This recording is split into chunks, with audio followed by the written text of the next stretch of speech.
Մայիսի 16-ին Օտավայի Աստվածամոր կաթոլիկ տաճարում տեղի ունեցավ միջեկեղեցական աղոթք։ Էկումենիկ միջոցառումը կազմակերպվել էր Կանադայում Հայաստանի Հանրապետության դեսպան Անահիտ Հարությունյանի հովանավորությամբ և Կանադայի հայոց թեմի առաջնորդ Աբգար եպիսկոպոս Հովակիմյանի օրհնությամբ։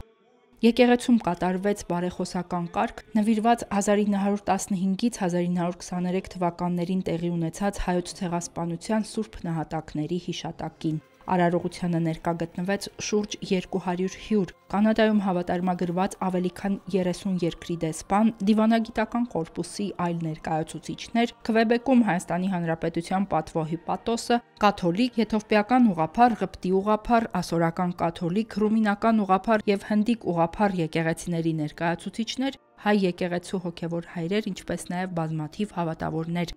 Հոգևոր համայնքների պետերին, դիվանագետներին, բարձրաստիճան պաշտոնյաներին և հյուրերին ողջունեց Կանադայում կաթոլիկ եկեղեցու Օտավա Քորնուոլի թեմի առաջնորդ Մարսել արքեպիսկոպոս Դամփուսը։ Մարսել արքեպիսկոպոսը կոչ արեց ներկաներին մտորել ցեղասպանության տևական հետևանքների մասին և համատեղ հանձնառու լինել արդարության, ճշմարտության և խաղաղության վերահաստատմանը։ Հայաստանի Հանրապետության դեսպանն իր ելույթում ընդգծեց, որ հիշատակի արարողությունը ոչ միայն հարգանքի տուրք է նահատակների հիշատակին, այլև հիշեցում լռության, ժխտման և ատելության ծանր հետևանքների մասին։ Հերմինե Հակոբյան, Եկեղեցական կյանք։